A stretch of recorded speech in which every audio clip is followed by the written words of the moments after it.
across the time. Mistakes we shout to burn away the doubt. Fangs Out podcast spreading light about.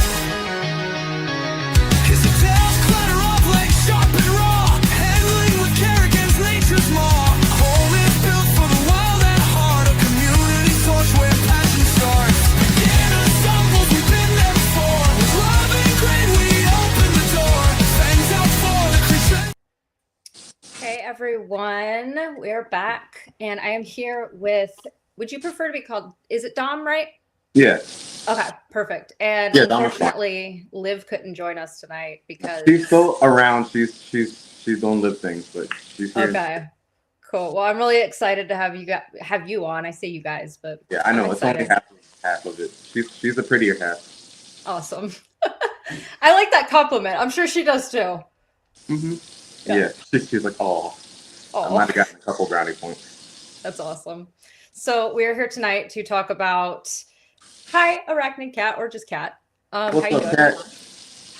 Love her. So we are here to talk about just tarantulas in general. I have personally been itching to get back into an episode just talking about tarantulas. So tell me, how long have you been keeping tarantulas for? I think it'll be 1 year next month, or like the end of September. That's when I got my first 2 slings from Fear Not. So I think it was like September 28th. Awesome. Yeah, I looked What at were the your feet. first 2 that you got? I got a Grandma's Full of Poker Peas. That's Oz. And that's where is it? Oh, we saw that, didn't we? Never mind. But anyway, Grandma's Full of Poker Peas and then a curly hair. You know, curly hairs, love them to death. 10 out of 10. They're one of my favorites. Absolutely. And honestly, like curly hairs, I have so many now. I probably got into it about the same time you did, I would say. I started with a jumping spider because I was really scared. Okay. So then we got into tarantulas. That's interesting. I feel like, well, both things. A lot of the people that I've been meeting and talking to, they've been starting pretty much around the same time we did. Like, it seems like only the last 2 or 3 years, pretty much people really got into them, which is awesome. You know, we even have some that are staples in the hobby that have only been here since like 2017-ish. Like, wasn't the P Metallica like around 2017? That's what I got. Yeah, I've seen a few discovered. species. Mm-hmm. But and then jumping spiders, that's the other thing. I feel like that's the gateway, you know, DRUG, so to speak, to getting into tarantulas and stuff. You know, you get your jumping spider, and you're like, okay, spiders aren't so bad, and then you start to kind of be able to humanize tarantulas a bit after there. So, yeah, I actually think the hobby is female dominated, if I'm not mistaken. I couldn't tell you statistics if I'm being honest with you, but I feel like I have met more women with tarantulas than I have guys. Yeah. So I wouldn't be surprised if that was the statistic. Mm-hmm. But it's really cool to see that too, though, because it's almost like, I don't know, when you think of women, you kind of think like, I'm trying to do this in a people. Absolutely. Yeah. It's like you got really pretty women and they got these like creepy pets, and I think it's so cool. Mm-hmm. Yeah. But they're like, you know, love the unlovable and all that kind of stuff. They're very misunderstood. Right. I have a friend, and we kind of talked about previously how women have like a mothering instinct almost. And so they have that capability to really like lean into that. Absolutely. And I feel like it's, I don't know, it could be the same for you or other people who have gotten into reptiles and, you know, bugs and all that kind of stuff.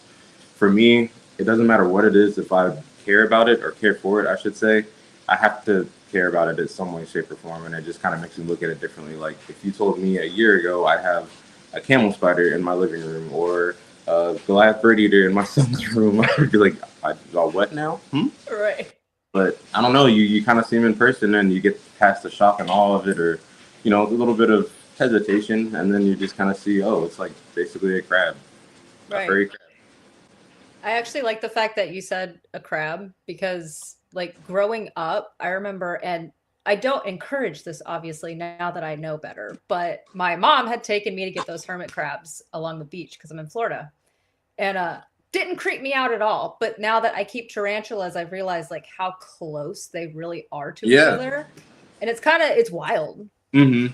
So I doubt anyone has ever heard of this, but when I went to school, the area I lived in, there's a we'll call it a zoo, I guess, called the Virginia Living Museum.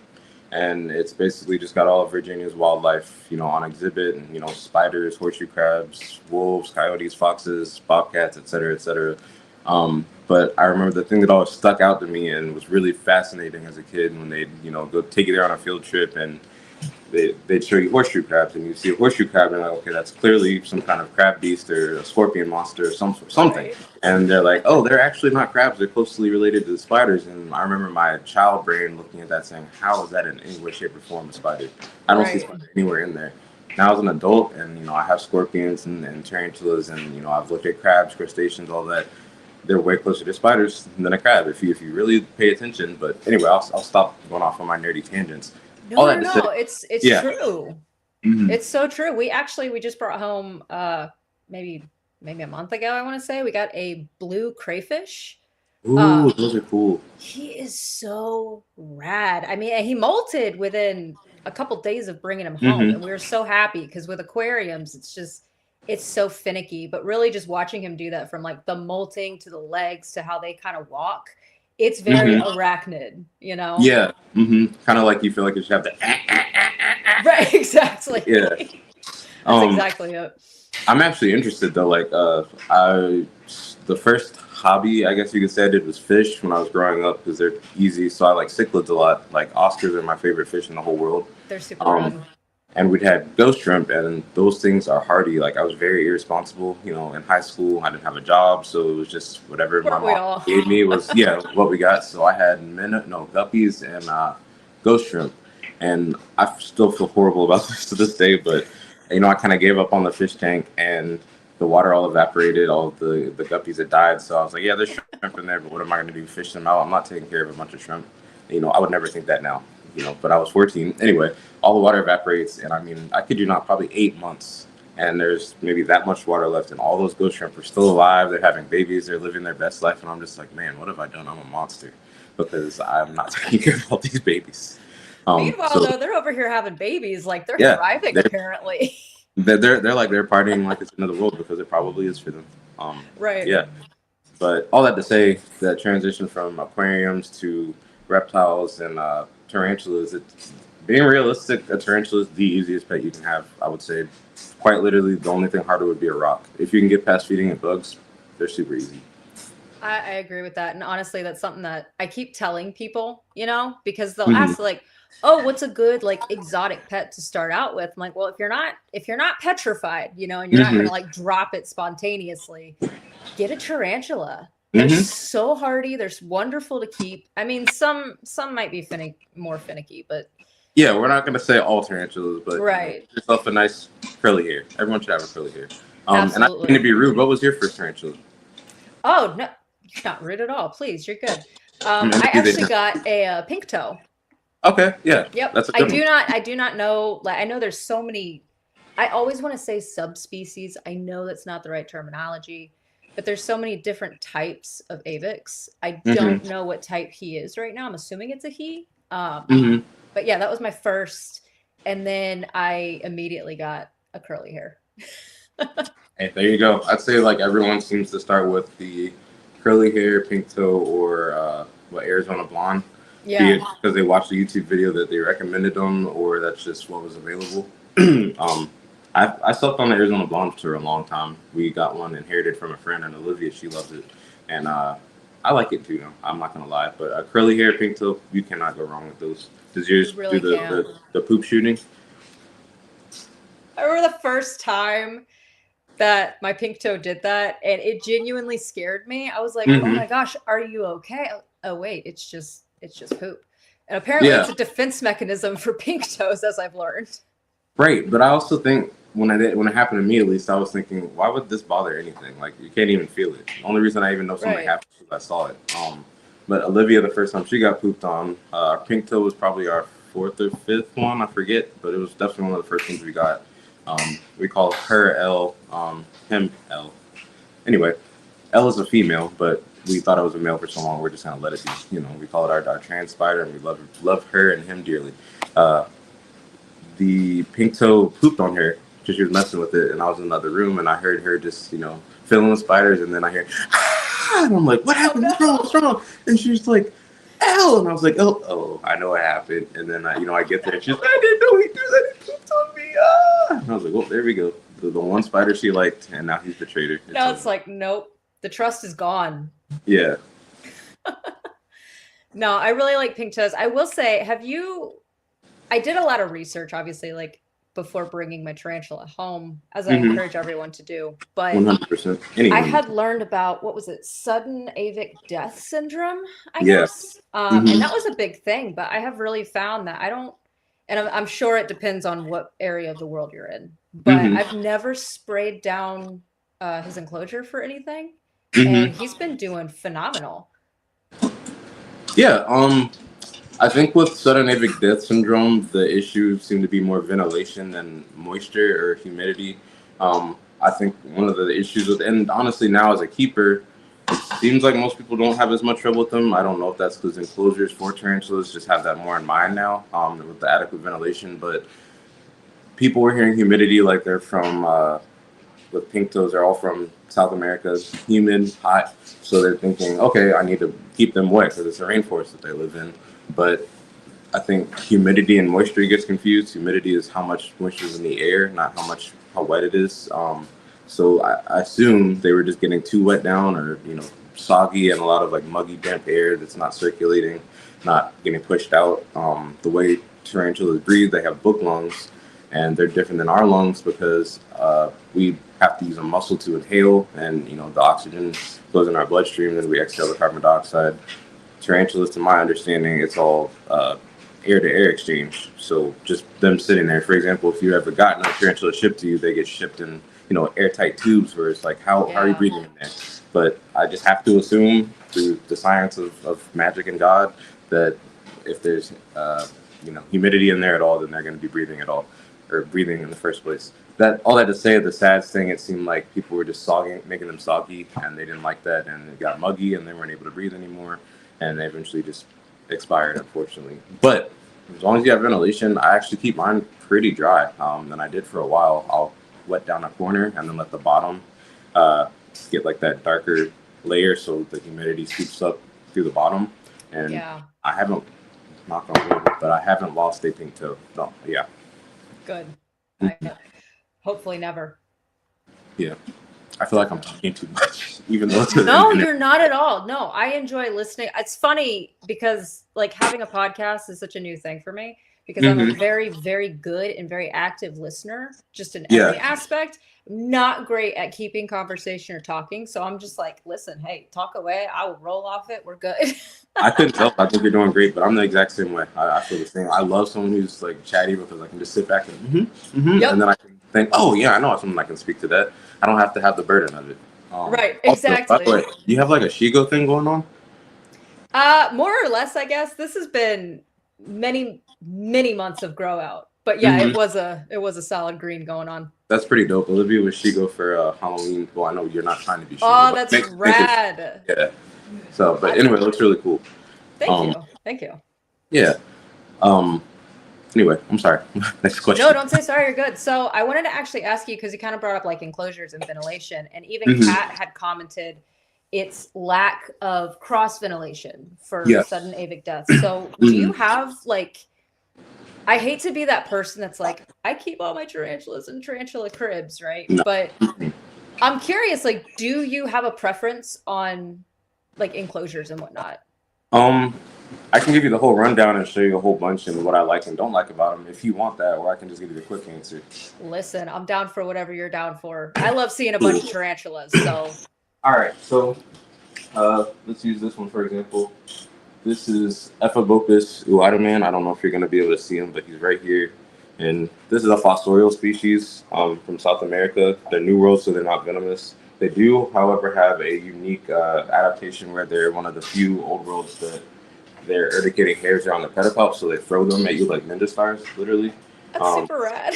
I haven't dealt with that, but it does happen. Yeah, I'm not going to bother him. But this is fossorial, so they're going to have more substrate, obviously, than normal. But the ventilation is right at the soil line. So what that lets that do is lets the surface dry out, and then you don't have to deal with mold and all that kind of stuff.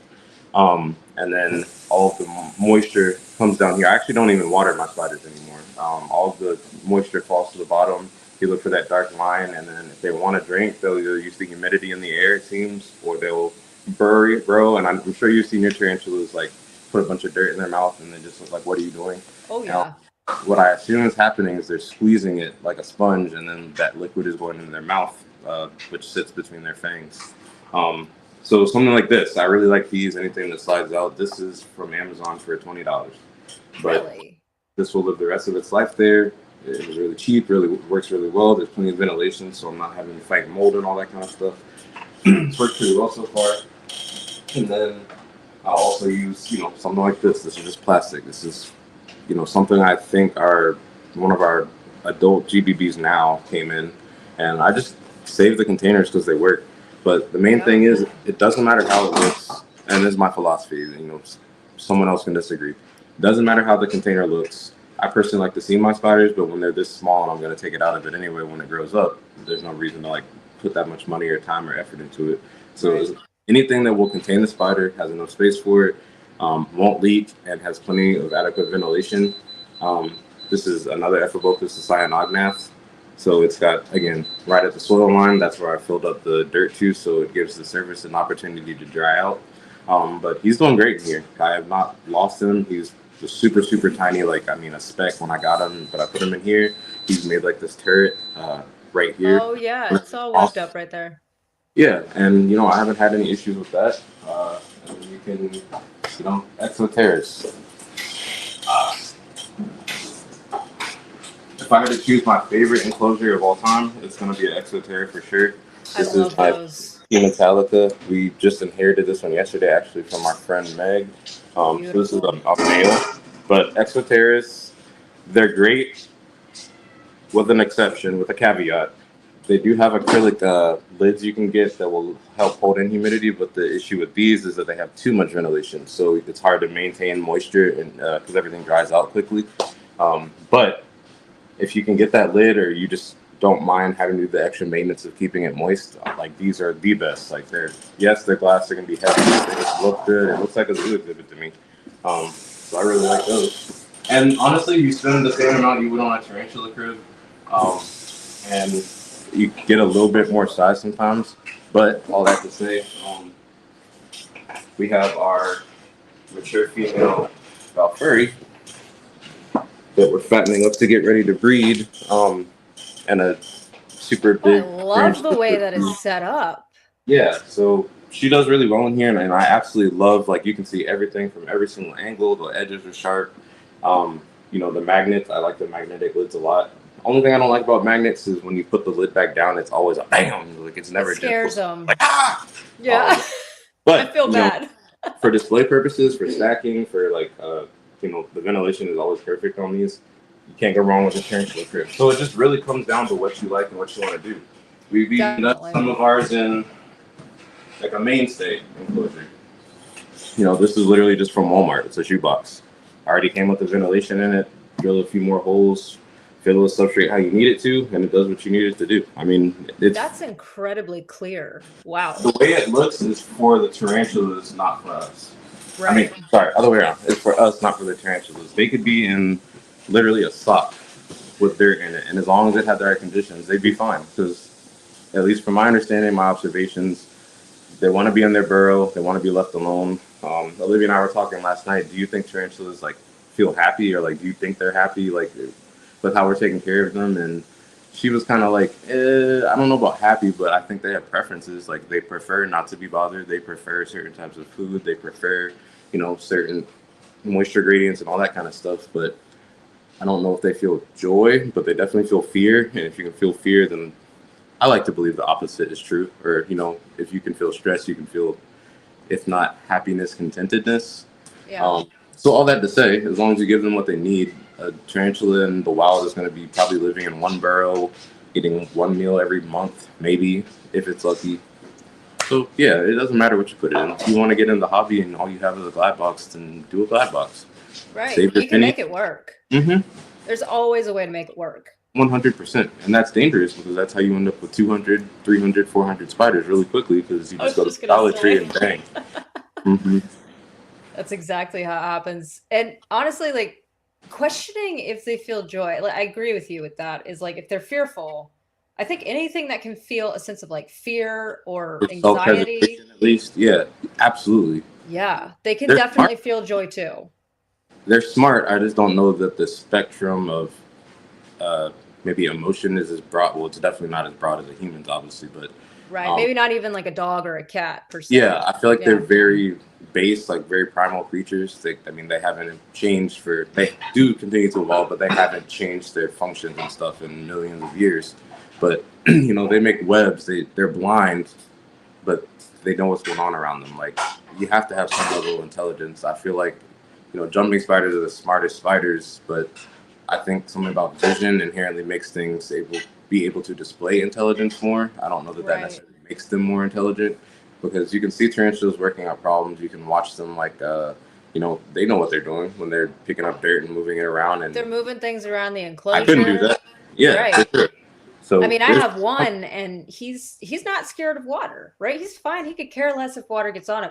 My curly hair though, she does not like water on Yeah. her, Yeah, immediately. So it's like they do have different preferences, maybe just sure. not as prominent as like a mammal might be. Yeah, and that's all evolution and adaptation. It's kind of like, why would I have all the extra stuff if this is working? I can't hold them for that. I used to say I'd rather be, or if I had to be another thing besides a human, I'd want to be someone's beloved cat. But I'm starting to kind of think a tarantula wouldn't be that bad, like a well cared for tarantula. Listen, it wouldn't be. If I was a tarantula and someone really cared, like you got a long life and you got it made. Yeah, absolutely. They're using like black sand and velvet for my substrate, and right? That's I'm what I'm putting saying. sparkling water in there to keep me hydrated. The sparkling water. Oh yeah, very That's great. LaCroix. I was gonna say LaCroix, whatever it is. Is that how you say it? LaCroix, LaCroix? I probably am not pronouncing it right. Hey, look, me neither. We're just gonna call it what we call it. I'm assuming it's French, so I don't know. I could. I thought it was Russian. Well, it might be that too. See, I don't know. I did want to kind of talk to you a little bit about like going back to the smartness of tarantulas, right? And bringing in personality to that. So knowing they're not that smart compared to like most creatures, I still find it really cool. And I'm sure you've experienced this too with as many as you have. They all have a different personality. Yeah, 100%, even between species. Yeah. And it's super cool because I remember thinking when I first got into it, I'm like, okay, all curly hairs are going to be like super chill. No. No, Nope. not at all. I have to assume they all go through a bratty teenage phase. A lot of tarantulas will actually change personality and molt to molt too. But that's another thing Olivia and I talk about a lot is it's funny we've had 5 curly hairs and every single one of them had completely different habits. Some like to sit up on top on a turret. Some people like to, some curly hairs like to burrow, like a mole, and you see them like, they feel your footsteps and then you see them sprint across and then like you see 2 little legs sticking out like burrowing into the sand. They all do their own thing. Like our biggest one, Chloe, she's spicy since her last molt. Like, I mean, if you even put a roach near her or any creature near her, it just goes from 0 to bam. Like she's doing backflips into the tongs, biting the tongs, etc. We used to be able to hold her if we had to. I wouldn't try it anymore. Oh wow, she completely just flipped. And then we have species that people warn us against being, kind of spicy or aggressive, not aggressive, defensive, or prone to kicking hairs. Grammostola ihiringi, for example, those are famous for being hair kickers. They're the biggest Grammostola species, but ours is a baby. Like she kind of just wants to be left alone. I haven't had the first hair kick.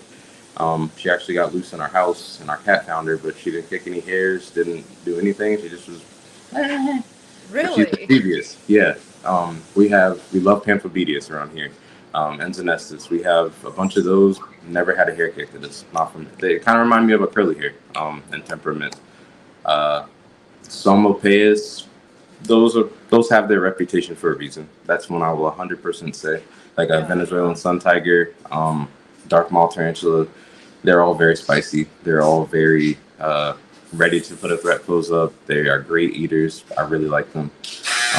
But all that to say, we have several GBBs, and every one of them has slightly different personalities. Some kick hairs more than others. Some are more chill. Some are better hunters than others. So once again, we come back to if they can have different personalities, then clearly they have different levels of intelligence. It's not robots. They're still creatures with thoughts and Right. you know opinions and all that. And still physical feeling too. Mm-hmm. Yeah. I think that's the big thing is like a lot of people will, I say a lot of people outside of the community that are not necessarily keepers might see tarantulas, arachnids, even reptiles as like they may not feel, right? But Yeah. they totally still feel. And I think that's a 100%. huge thing too, is like making sure there's nothing in the enclosure that's like going to poke them. I'm always being aware of that because Yeah. I had to learn that lesson the hard way. I mean, we had a GBB, another male we were prepping for breeding. I don't want to say backup because I don't want any of my spiders to be eaten, but GBBs are famous man eaters. So we had a slightly younger one than the one that I think is probably 1 molt for maturity, and then we'll go ahead and be able to pair. We had Mopani wood. So in Venezuela, they live pretty much among, they're semi-arboreal. They live among like dried branches and stuff like that, shrubbery, and they make their webs and stuff inside of that. So I try to make it naturalistic. I still beat myself up about it. I have a mentor. He kind of told me, you know, they don't have wire clippers and stuff or sandpaper in the wild, so it could happen to anybody. All that to say, they were like jagged, like breaks of where the branch was to get it to fit. And he was sitting on like the edge of the glass, and he was sitting there for like 3 days. And I'm like, okay, one day I'll give it to him, but he's never done this before. This doesn't look right. And it was pretty graphic. I opened up the lid to the Exoterra, and his body was still sitting there completely still. And then his butt just, and he had been impaled on one of the splinters of the sharp wood. And there's just a sack and abdomen on it. Like, it was horrible. And this was on live on TikTok as well. So that wasn't great. I'm so sorry, man. Yeah. That's so, rough. Anyway, all that to say, you do have to consider some things. If you use fake plants, use wire cutters, try to trim them to where they're not sharp. You know, same thing with wood that you find. But they avoid things. They avoid uncomfortable sensations. I'm sure you've seen if you do a rehouse, they a lot of times will like hug the sides of the glass, especially curly hairs, because they do not want to touch loose substrate or moist substrate, some of them. So that's another tip I was given by my mentors. Anytime I do rehouses now or make an enclosure, I'll pack all the dirt down like until it won't anymore. Like, you know, diamonds on the bottom. And that seems to make them a little bit or adjust a little bit faster. Yeah. They like that secure ground, you know. And that's the cool thing is they can sense it. You said curly hairs, and that's funny because like Sienna, that's my curly hair. She is notorious. If it is wet on the ground, she doesn't want anything to do with it. That is a perfect name for a curly hair, by the way. But thank you. Yeah, I don't know. And that's the other thing about curly hairs. We were talking about preferences. Is there are more than one curly hair type. There's like the hobby form, the Nicaraguan form, Honduran form, and then I think the Honduran form is the hobby form. I'm sorry. And I think there's one on like an island somewhere near Nicaragua. I don't know. It's arachnivores, you know, they say this and that. So I've never seen it, but apparently it exists. But some of my curly hairs, and it may be an age thing, they prefer moisture and then go towards it. You know, I like to do a gradient in any enclosure, depending on how it is, and they'll choose the moist side. But then like our adult, she tends to choose the dry side, but she's also at any given point in time, like face down in her water bowl. So I don't know. Spiders are weird. They're very strange. I have noticed that though about really any juvenile or sling tarantula that I have kept is that they love the moisture and the humidity so much more than the adults do. And I think it's just Kat, if you're listening, correct me if I'm wrong, because you're like the wizard on this. But I think it's just because they're so young and they're constantly molting and they're constantly growing. I think that moisture just maybe helps them. I think it's a combination of the moisture and humidity allows them to drink. Because think about it, when tarantulas are born, they're like that big. You know, they're maybe an eighth of an inch, and so they go out in the world, and as soon as they're out of the frying pan, so to speak, living with their brothers and sisters who want to eat them, then they're out in the big bright world. So they're oftentimes not even eating. Apparently, I've seen it myself with my golden knee. he didn't eat for 4 months. He was underground. I had no idea how he was possibly alive still.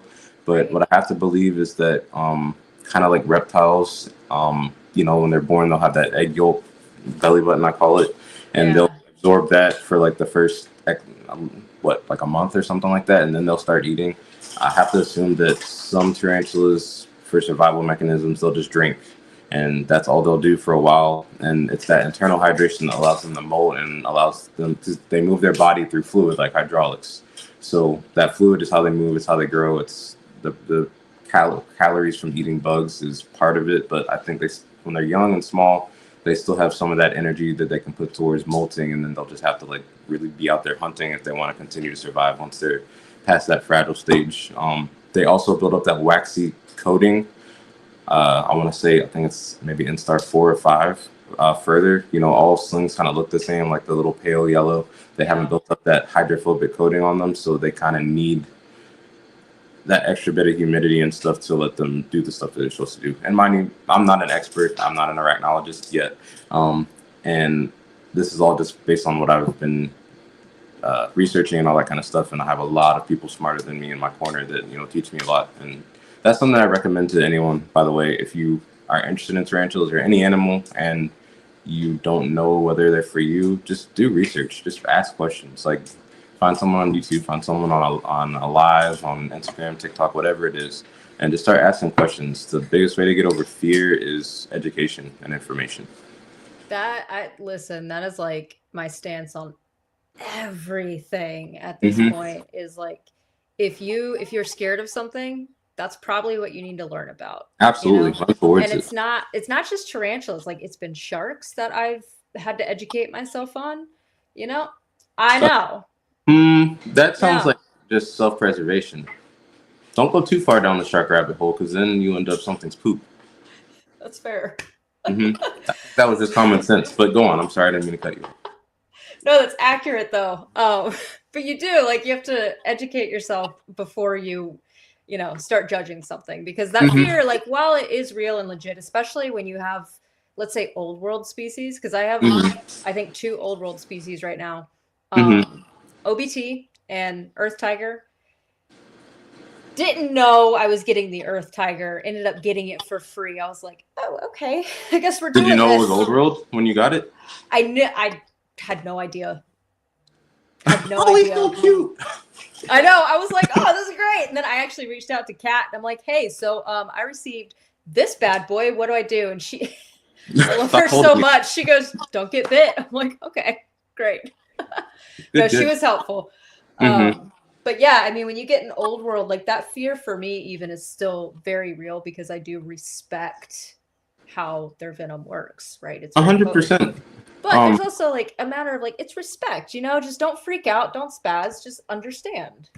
Yeah, it's like I don't know, any animal. I would say you're so worried about a small little spider, but dogs are probably, and cats don't. I have an old world cat. That cat earlier while we were doing this, he bit my leg and tried to eat me. That's something he does continuously, and he's coming over here to do it. Yeah, he just tried to eat the other cat. You heard that? I heard him. That's Junior. Come here. He's a Sour Patch Kid. He'll be really sweet, and he next thing you know, he's eating me. I have scars and scratches. An orange cat. An orange cat. Yep, that makes sense. A 30-pound regular orange cat, not a Maine Coon. Like, yeah. He's giant. He's very large, and he can. Okay, now he's trying to eat me. Stop it. No. Yeah, there you go. Go to mama. Anyway. Old world cat. I'm gonna start saying that. So, yes, respect the animal, but you should respect all animals. Don't put your hands near a dog's face that you don't know. Don't antagonize a cat or exist around a cat. Don't invite an anaconda to restrict you, or constrict you. I'm sorry. It's common sense stuff. Yes, there are going to be accidents that happen. I feel like a lot of keepers that do the old worlds, I feel like with anything, you can get comfortable after a while. Like us personally, we just started getting into them. We have a few of them now, but I think the whole ladder approach for doing this, if for example, I have friends that are into cobras and hot scorpions, that kind of stuff. They run way more risk of death or injury with that if they mess up. But they all have the same respect for the animals, and if you're clearly upset, then why would I mess with you? That's pretty much how I think of it. Rehouses, you have to do them, but there's ways to go about it that will limit the danger to you and the animal. So I think as long as you respect the animal and pay attention to it, listen to what it's telling you. Sometimes there's nothing wrong with just stopping. Tarantulas aren't in a rush to do anything. If he looks upset, all right, let's take a break. Let's sit here and calm down until you're a little chilled out, and then we'll try this again. So yeah, that's easy for me to say right now, mind you. All of our old worlds are small. I think our biggest is probably the Pima calica I just showed y'all, but Pima calicas are skittish. Like they just run and hide, and they're just like, oh, leave me alone, please go away, please no. They just don't want anything to do with it. Yeah, it's like a baby with a nuke on its back. Yeah. So yeah, all that to say, as long as you're respectful to any animal you get, like even if it's a mouse or a hamster, well, hamsters are evil. Even if it's a mouse or something insignificant, just show it respect, and it'll respect you back. Typically. Right, and that honestly, like that's my OBT is Mhm. actually when I first got the OBT, I thought it was a Venezuelan sun tiger just due to labeling. It was mislabeled. Are you serious? Yeah, honest to God, it Oh was my gosh. mislabeled. I was like, oh, okay, this is how we're doing this. The only bright side is that the husbandry is pretty much identical. Right, exactly. I was like, oh, thank God for that. But honestly, it wasn't. I think because I had even expected the Venezuelan sun tiger, and we all know, even though they're a new world, they're really fast, they're more potent. Mhm. My OBT has been really, honestly, kind of sweet. Like Same. I would never try her, of course, but yeah, Mhm. she's very much a hider. Yeah, like she just, or mine sits in her. I don't even know if it's her. It's small. I got it from a friend that is breeding them, but it's probably maybe an inch and a half DLS. But they just sit in their little funnel and just kind of chill there and wait for stuff. They have all the exits, and they just run. They will always run before they'll choose Always. fighting. Except for my Psalmopaeus ecclesiasticus, that is a genuine fighter, not a fleer. But Psalmopaeus, I would say, are actually scarier than OBTs. Like they're just a little bit spicier. They're more confident, I would say, Yeah. and they're out a lot more.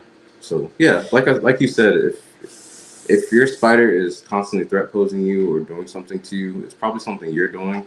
And I think Olivia and I talked about this on Kat's podcast, where I'm pretty sure a lot of those spiders you're seeing in constant threat pose on YouTube and stuff like that, that keeper is doing something to them before they film that's making them like that, because They're antagonizing the tarantula to get some kind of views or Exactly. clout or something. And at that point, I mean, I've always found that to be incredibly abusive towards the animal because it's stressing them out for no reason. 100%. And I don't want to see that. I don't like. I've seen people feed a sun tiger. There's one specific video I remember on Instagram. Someone fed their sun tiger a adult mouse, and sun tigers aren't that big. Like and regardless of that, there was no reason to do that. It was alive. So I mean, so much could have gone wrong with the spider. One bite from a mouse. I mean, snakes should be afraid of mice, because if they get bit, you can get infections, et cetera, et cetera. A spider, they don't heal. They can't really do anything besides hope they can cap it off and drop that leg, or seal off the carapace, whatever, and hope they molt and it's okay. But you got to respect the animal. It all still comes down to respect and education. If you're ignorant and you do it, that's fine. I thought all tarantulas ate were mice too. But if you're doing it just to get views, or making them mad and threat pose to get views, or getting bit to get views, hey. Yeah, the getting bit, it's. Mhm. I've never been a fan of that because yes, tarantulas are venomous. Like we all know it. It's just common knowledge. But why put yourself in that situation? Because then it's just encouraging like fear mongering in a sense, and legislation and all that kind of stuff. Right? And people who see that and they don't know anything about these animals, they see it and they're like, oh gosh, it's evil, or oh, they're all gonna bite me. It's like that's not the case. Or you said even legislation, like that's huge. Yeah, it's a genuine worry of mine. I think a lot of people, it's hard enough we have like CITES and they've banned certain species of like everybody wants an Australian animal, but we can't have them, and it's probably for good reason. But if we can't have certain tarantulas or sell them across state lines like pokies one day, like that would suck. And it would just, if it happens for a good reason, that's one thing. But if it's just like a few bad people that ruin it for everyone else, like no one wants that. Right, exactly. And it's like there's always, in my brain, there's always a safe way to do something. So like if you're Mhm. importing, export, not you, but like if someone's importing, exporting tarantulas from out of country, there's always a safe way to do it. You know, I think it's just it needs to be safely watched, I guess. I hate to say regulated. It just sounds Hmm. And cringy. you want to use plenty of lubrication. Okay, maybe that was in bad taste, but I didn't get it. I didn't understand. I You wanted to said- laugh, you said- but I'm like, you said maybe you're importing, and I was just thinking, okay, if I was going to smuggle a tarantula out of the country, what would be the way to do it? Like these people just got caught with like 1,500 spiders in a like cake box, and I'm like, dude, that could easily fit up there. I get it now. That was good. Yeah, I have a bad sense of humor. I'm sorry. I'm sorry, kids. No, listen. What's up, Ghost? Nothing offends me, and I Mhm. usually laugh at things, but my brain is so malfunctioning this week Mhm. that I'm just like, everything's going over my head. No, I have a very monotone delivery, and I'm also like 3 steps ahead of the conversation in my head at any point in time. So I feel you. ADHD is a killer. Yo, it's rough. Do you have ADHD, by the way? If you don't mind my asking. I Some don't mind things you to that asking. effect. No, not at all. I actually have, well, so they have told me I have bipolar 2. Okay. Yeah. So I've started to notice a pattern with people that are in like animal people in general is all of us have some kind of we're on a spectrum of some sort, I guess. And the other thing is that did you have parents that told you no a lot? Oh yeah. Yeah. There you go. 100%. So we just get led into the world and we're just plumb wild. I was gonna say we just go buck wild. Mm-hmm. My poor. Chris, My poor oh my boy. goodness. I forgot to roll the sponsor reel. Sorry, Chris. All right. Are you cool if he goes ahead and runs that real quick and then we'll pick Go back ahead. up? Chris, Cool. you Go do ahead, Chris. Here's our sponsors, everyone. My bad. Lights come on, pulse in the air, we unite. Cold-blooded, got 5 feet in the night. Cold-blooded, caffeine, fueling the fight.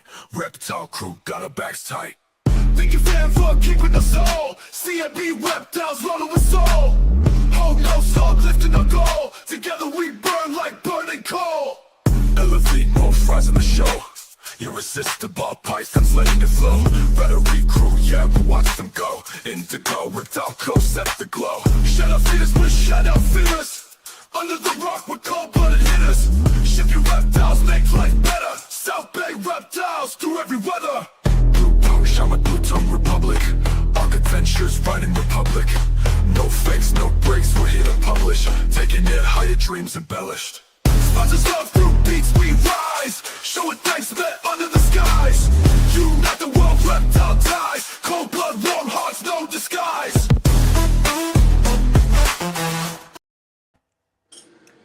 Welcome back. So So we have a little bit more time left. I would say probably 20, 30 minutes or so. we got about 2 minutes left. I got another client coming in. Say again? I have another client coming in after Oh. you. So yeah. Perfect. So in the last few minutes, I wanted to kind of talk about Wait, this. I'm kidding. I'm sorry. One more time, but yeah. Oh my God, I thought you were serious. See, okay, was you pretending do to be have a a dry therapist. delivery. I I see really you. do. I'll see stop you messing now. with you for the rest of this. I promise you. I'm sorry. No, don't, because I'm sure people are entertained when I'm sitting here going, "Wait, what?" And they're probably all laughing. So keep it up. I did want to talk to you about, there was something we were talking about before the podcast, I think a few weeks ago, some talking points, but Mhm. choosing a right vendor really stuck out to me. Mm-hmm. That was huge. So I don't know, you want to talk a little bit about that and Yeah, what sure. to kind of look for? I'd say the number one thing you want to look for when you talk to a vendor is, are they willing to talk to you? Are they willing to answer questions? That's probably the biggest telltale, because A, someone who wants you to be happy with your purchase is going to answer those questions and not be dismissive. And B, if you know the answers, I'm not going to say like entrap them, but here's a prime example. I have a friend who, she went to, I think it was Repticon or Exoticon, one of those two. She went to a vendor and she went to the first person she saw. So that's my second tip was going to be go to mini vendors. If you're at a show or something like that, try mini vendors. If you're looking for a spider online, try many vendors. Look at different places, find your best price, look at reviews, etc., etc. But the vendor at Repticon was trying to sell her a cobalt blue sea lividus. And she was like, "Hey Dom, is this a good first spider?" And he said, "I can hold it and it's friendly." I was like, "That guy wants you to have a bad day. He does not care about you. You need to leave right now." And then she ended up with a curly hair because that's obviously what I would tell anyone if you want your first one. All that to say, some people don't have your best interest at heart, even if it's in what seems like a good establishment. Like you would think people at Repticon would be at least a little bit known and a little bit on the up and up, but no, people don't always have your best interests at heart. Some people just want to sell their animal. Some people got the animal strictly to sell it. They didn't even produce it. So Right. Ask plenty of questions, see if they'll talk to you, try many vendors, and ask your friends. If you make friends, obviously that's going to be the best review is a direct anecdote from someone you know. I apologize for the cat noise in the back. The old world cat trying to attack the new world cat. So yeah, my personal first one I went to was Fear Not, because I live probably about an hour away from them. So when I made my first order, I was thinking it was going to come in the mail, and I was already leery about that. And then they canceled my order, and I was like, okay, that's what I get for trying to order animal online. And they're like, just come in, like you live close enough. And I was like, wait, really? So Fear Not will always have my heart. Tanya and Meg Pierce, if y'all are watching, you guys are amazing. If you guys ever get a chance, check them out on Palm Street because they'll do their auctions every now and then, and it's just kind of funny. You can tell they have a lot of fun over there, and they're all they're good people. I consider spider folk, they're typically, as a rule of thumb, pretty good people. I followed them on, I think, all social media accounts. I haven't had the opportunity yet to purchase from them, but I definitely look forward to doing that in the future because I don't know, even just the energy they put out there on social media and the information is just top notch. I love it. It's very genuine, very genuine. Every time I've gone in there, they have a crap ton of spiders in there. It looks like a zoo, basically, like a small zoo. And all of them are taken care of. All of the spiders look healthy. And then on top of that, the people that are there, like every time I've gone, I brought my son in, and my son gets to leave with like a free stuffed animal one time, or they do a lot of giveaways. They do a lot of mystery box events. They do just a lot of stuff for the spider community. And you wouldn't expect that there's that many people wanting to go to a spider shop. But every time I go in there, they're jumping, man. Even local people. So they literally will sit there, and you might wait in line a little longer because the person in front of you is asking questions and they're talking. But it's kind of weird. It's like going into a place and seeing a bunch of people just like you, and they're just like, hey, this guy's talking about the stuff I want to talk about. I want to listen. So yeah, they're all good people. A few others that I'll throw out are Spider Shop. I've never had a bad experience with them. They give you a lot of little swag and stuff with it, and they have a lot of cool species a lot of the time. Frank's Buggin 661. He has a lot of cool species. I know him personally, and I'm not saying it just because I know him, but he definitely cares about his spiders. He's got a lot of cool spiders, good taste. Yeah, I'm probably forgetting something. And Daenerys Mother Spiders, they have a lot of cool spiders. A lot of spiders. And they're on Palm Street too. So those four you can probably order from and have no issues whatsoever, reliably. Yeah, I mean, all the names you dropped, I recommend all of them. I love them so much. And even for Fear Not, I haven't ordered from them, but of course, Spider Shop. That's a popular one. And never had any issues with shipping. Everything's always so taken care of. It's beautiful. Yeah, I like that concept of going to different vendors. I think that's a big one because don't get trapped going to just one place. And honestly, it's like you said, good example of not every vendor has your best interest in mind. I was just given an Earth to an old world, for free from a vendor at Repticon. And I'm like, oh, okay. Kind of Nothing is really free. Right, exactly. And then I question, I'm like, are you, number one, do you have the animal's best interest in mind if you're so willing to just drop give them to anybody? Right, exactly. Especially if you don't know if this person's comfortable with that species kind of deal. Right. Oh, Tom Patterson. Tom Patterson. Yes, he is phenomenal. I haven't ordered from Hardcore Arachnids, but everyone I know that has nothing but good. Oh, Martial Arachnids too. The Martial Arachnids with the That's who ogre I was spider. thinking of. I forgot their name. Yeah. Yep. Martial Arachnids. I actually got to speak with Ryan a little bit in the last few weeks, as he's been helping me pair our ogre spiders, and I'll be sending our mail back up to them. But he's been awesome. Like, he doesn't gatekeep any of the information. Anytime I have questions, he asks. Like, he's busy, obviously, so it's not going to be like at my beck and call type of deal. But he through email, him and Jess, they're both very good at responding. Everything I've gotten from this, I'm alive, super well packaged. Can't say anything better about that.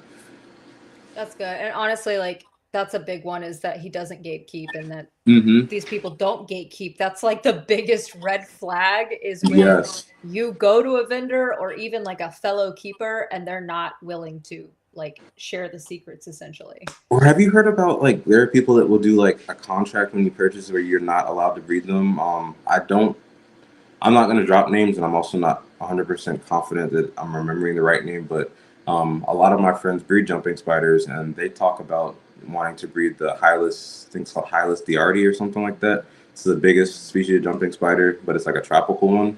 They're really, really big, and they have really big expressive eyes. And there's only a few people in the U.S. that are breeding them, and they will flat out like sabotage anyone that tries to breed them or import them, or say, oh, that's wild caught, or oh, that's they inbreed their things, or yada yada. Just basically like slander people's names, and that's just so disappointing. Super disappointing. That's not okay. That's honestly, that at that point you're just being a bully, Yeah, literally. And then you have the other spectrum where, again, I'm not going to throw out names, but there is a platform that has a lot of rare species, often for cheaper than they're sold anywhere else. And they, at least in my experience, and I've heard very many other reviews from people, either will send the wrong order, they'll be DOA, they'll flat out not send their order. I could actually pull up on my shop right now. They still have an order from March that they say is pending. I ended up getting it, but I had to like cancel the order, cancel the thing through my bank, because it was a week or 4 weeks since I ordered, and I got maybe 2 responses. They said some guy who managed their shipping wasn't doing his job, and I'm so sorry, it won't happen again. Then 2 weeks silence. I'm like, okay, we'll just cancel my order. They didn't answer any of my emails still to this day. And then I ended up just saying on Instagram, it's the only place they reply, please cancel my order, and no response. So then I went to my bank. So then conveniently, like day after I can go to my bank, they send me a tracking number. Oh, here's your order, by the way. I'm like, okay, well, what if I can't take care of those? What if I'm not free to pick up the spiders? Like, that's right. Like that's so wrong with the spiders, because now I've already spent that money somewhere else, went a different direction, but now I have all these spiders coming here. I don't have enclosures ready. It's on short notice and overnight shipping. Like, what are you doing? So all that to say, I won't disparage your company on a platform like this, but if anyone personally wants to know and who not to go to, I won't. Yeah, I'm not a big fan of that. Yeah, that's incredibly disheartening, because all of that should just be common knowledge, common sense, and like common courtesy. Yeah. Not just for the buyer, but for your living, breathing animal. Literally, like that was disturbing to me. They all came alive, thank God, but like I think I'm blessed enough I can be in a situation where on short notice I can make some enclosures and make it work. But everyone is not that blessed. Some people are into this hobby, and we spent a good amount of money there. And that's some people's investments. That could be some people's, like, I'm not gonna say rent money. That's not very responsible. But you know what I'm trying to say? Like, maybe they pinch their pennies to get that hollow spiders. Right. You're just casually throwing them around like they're not real living animals that are going to live for 15, 25 years. Right. And that's a huge thing too. I think a lot of people don't realize is how long these animals live. Like, tarantulas live a long freaking time, usually on average, depending. Yeah, 100%. That's why you see a lot of collections being like given out to people, or it's kind of like Pokemon cards. I feel like they're trading back and forth. Yeah. We're guilty of it to a degree. I started out. I get very excited when I see species I like, and I like what I like. And I would say, with the exception of a few, I have a lot of friends that give me spiders and have, let me adopt their spiders, etc. I've had most of the ones that I have too much interest in, and we're kind of focused on getting the ones we want to breed now. So that's GBBs, Balfours, the Versapes, Versicolors, the ogre spiders, obviously. We tried jumping spiders. I failed at that, so I'm done with that one. Curly hairs, everyone needs a freebie every now and then. But all that to say, Pamphobeteus, we want to do all of them because they're really expensive. They seem to be hard to get, and we want to be able to make it so everyone can get them. We want them to be in the hobby. We want to see them more often, easier to get and more available. So that's kind of like our mission is, curing arachnophobia one person at a time. So you got to have options, and you might not like the way a curly hair looks. It's big and brown, but have you ever seen a giant purple spider? Like a giant purple spider? Did you know that exists? Yeah. That's actually, it's funny you say purple specifically because I think it was maybe 3 weeks ago. I was at my job, and one of my fellow, I don't want to say co-workers because we're kind of on the same level, like all of us there. But I told her that I keep tarantulas, and she kind of freaked out. And she's like, well, you know what? She's like, the day you find me a purple spider is the day that I'll think they're pretty. And I was like, au contraire. Look at this tarantula. A purple spider, you say? Right. But I think GBBs are probably some of my absolute favorites, like even as slings. Because and so that's cool in color. I would say just like Versicolors, they have that really cool thing where if you get one spider, you get kind of two because the first half of their life, they're the black and orange, and then you get the beautiful blues afterwards. And maybe even like a half of a green. I don't know if you guys can see that. Oh, yeah. Yeah, so that's the spider that made me like, oh my gosh, I have to have a tarantula. Zenestus intermedia. And if I had known this existed when I was younger, it would be a problem because I would have so many. A lot of spiders right now. Is that male, female, or female? Confirmed female. female. She is beautiful. She is. We just got her from a friend who's downsizing their collection, and she's a real blessing because she's absolutely gorgeous. We named her Persephone because our other Zenestus, her I love that. who's molting right now. Again, it's weird. He was molting on Cat's podcast too, and now he's molting again. That's kind of strange. So every time you're on a podcast, like just expect him to molt. Yeah, I guess so. But we're hoping we'll be able to breed them one day too. That's another one I think a lot of people should be able to have, but I think that cost is kind of prohibitive to a degree. Yeah, it can be difficult. That was another species I was thinking of. Like purple one? No. The Versicolors, they change colors. I think it was that one. Real fluffy. There's muffins. Real fluffy. Oh, look at the little muffin. I've seen you on Instagram. Yeah. What species is Muffin? So she's an Arizona blonde, so the Phonochoma chalcodes. We don't typically hold our tarantulas that often. Either we have them out because we're rehousing them, but this is a special occasion, education opportunity, et cetera, et cetera. Little leg.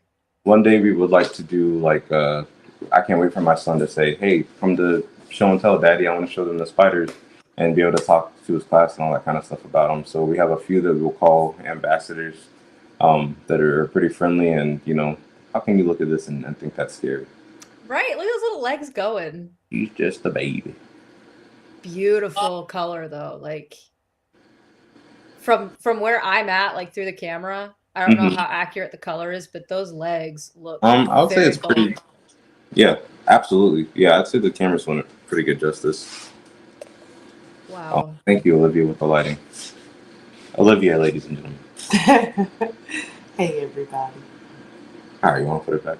Yeah. I love her. I just got 4 of those. They're like little slings right now. Yeah.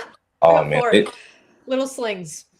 So part of the reason that it took me so long to get one is because they grow really slow, and I don't want them to be pet holes too. Ew, she's milking on me. Oh no. Oh, I hope that doesn't hurt them. Oh my God, it's coming and coming. Oh, wow. I can knit a sweater. Anyway, I'm sorry. I get distracted easily, as you can tell. You're good. Same, What you're good. was I talking about? How the Oh, they grow slow. Aphonopelma, I can never say the scientific names right, but how they grow really slow. Mm-hmm. Chalcodes. Yeah, I think all of Faunopelma, they grow pretty slow. So they're really great. They're really docile for the most part, but you're also going to have a pet hole for a little while, or just that they just live forever, but they stay small forever. So Yes. again, we adopted her, and she was already full grown, and she's super, super active and one of my favorites now. But would I get one from a sling? I'm impatient, so probably not. That's kind of where I'm at. I think like they were definitely not one of the first that I got because, Mhm. like you said, they take forever to grow. And then a friend of mine actually bred them, and I was like, oh, okay, rad. Like I Yeah, would that's support you, different. and also whatever. So, I got them, but I'm very impatient. So like I have a tendency to want to buy tarantulas when they're a little bit older, Mm-hmm. especially if they are like that or like the golden knees. I have one, and I bought Yeah. him as a sling, and I know I'm just like, it's gonna take years for me to even see your color, you know? How long ago did you get it?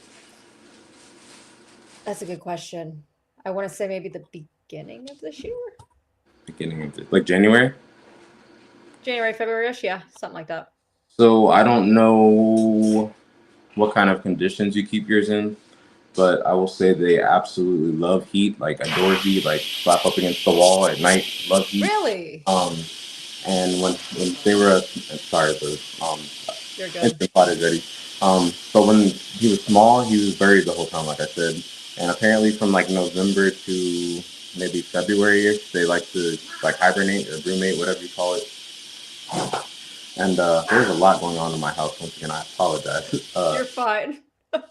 The yeah, so when they're not like that, and like in the summer months, I assume they're doing a lot of growing. So ours molts every like month and a half, I would say. So he went from maybe a quarter inch, like that big, in February when he came out of his hole, to now he's probably about 2.5 inches.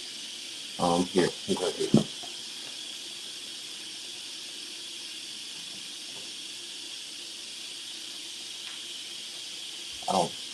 Don't run away, don't run away, don't run away. Oh man.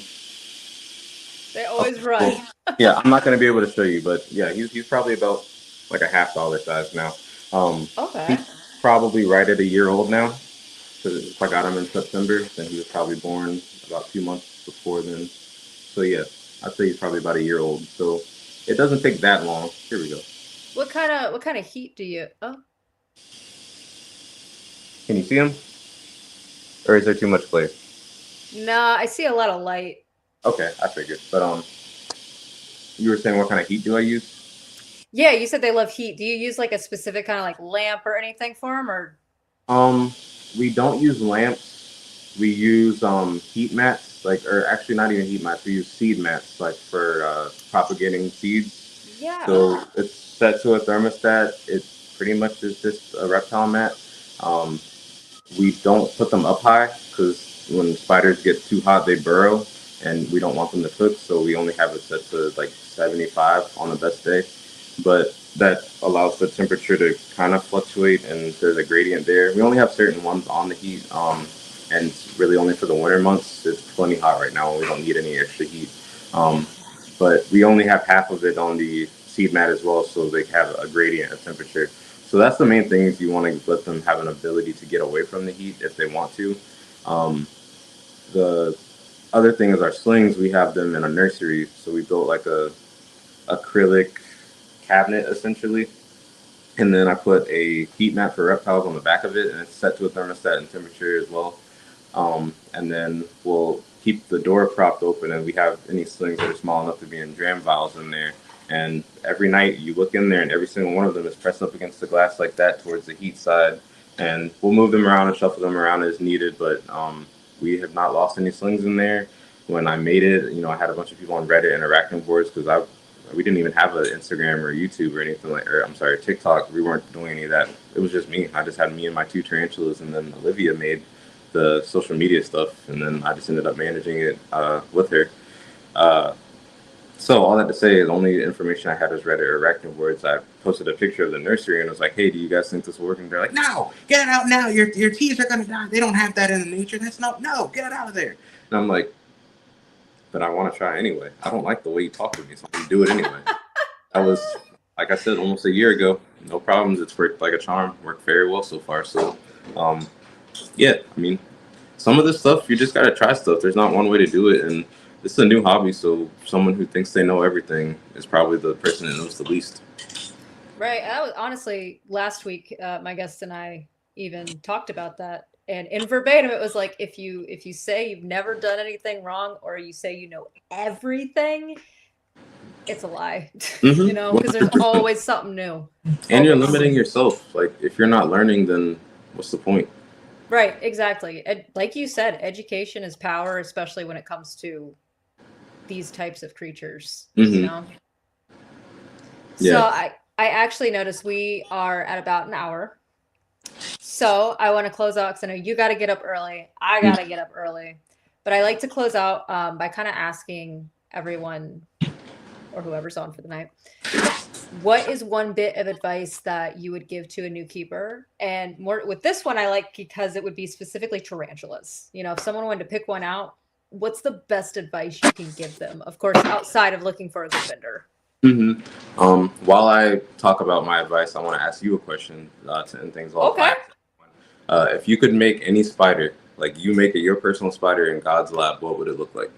And so personal advice I would give someone is watch Dave's Little Beasties, watch Tom's Big Spiders, watch anyone else that does spiders to find out what you like about them, if you like them, and educate yourself. That's the biggest thing, educate yourself.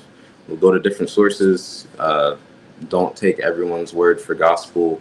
And you have to kind of learn how to parse through that information, all that kind of stuff in its own time. But, you know, just keep learning, keep being curious, and be open-minded with them. You know, bugs, insects included, tarantulas, spiders, arachnids, all of them, scorpions.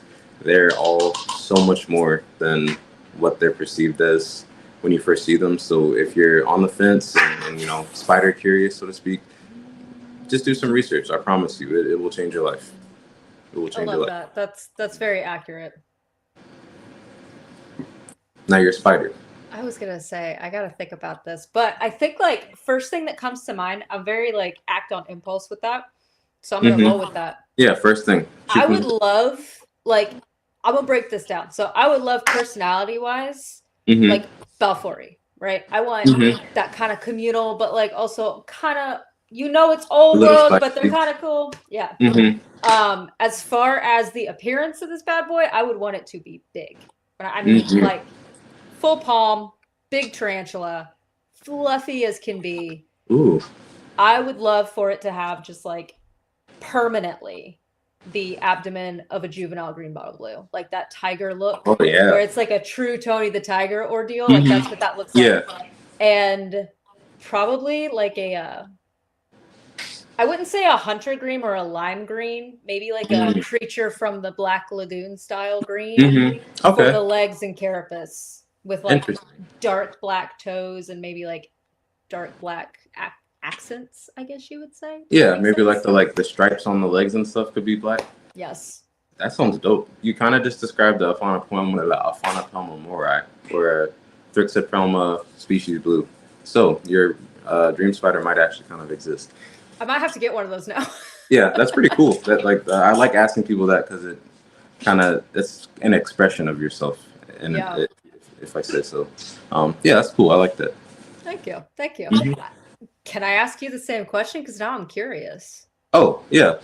So, Lord, it changes every single time. Right now, it would be a Goliath bird eater in size, right? But it would be arboreal, and it would be the blue of a Caribbean versicolor baby, and then kind of similar to you, it would have the leopard print on the butt versus the tiger stripes.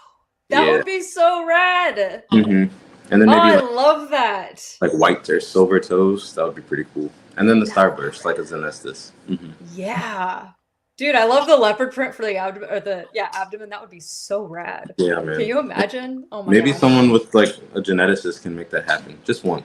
Hey, I read recently that there were some genetic things going on, and they found that if they injected certain type of spiders with some. I don't know the whole story. People can Google it, but they I know basically Yeah. spun red webs, I think. Mm-hmm. Yeah, There are that people was that really feed cool. spiders, or I forget how it works, but there's like a certain type of spider in a lab that they have made be able to spit out like metallic silk. That's cool. Yeah. That's I don't really know. cool. Science is crazy. That's some Spider-Man stuff right there. Yeah. Mm-hmm. Like next I level. want to get bit by that guy. That's what I'm saying. Straight up. But just my luck, it would just make me have like an extra eye here and like one fang, and I just Dude, be seriously, like a hole in my face or something, I'd turn into like Alien. yeah. All right, man. Well, I appreciate you coming on tonight. I will let It was you a pleasure. get It to was your awesome talking evening. to you. Yeah, definitely. And I think I even learned some things. So thank you. Absolutely. Thank you. Yeah. Well, you guys have a wonderful rest of your night. And everyone, please give them a follow. Instagram, TikTok, phenomenal YouTube. content. Yep. All right, man. Have a good night. Bye too. Night, Meg. Bye, See you, everybody. Liv. Bye.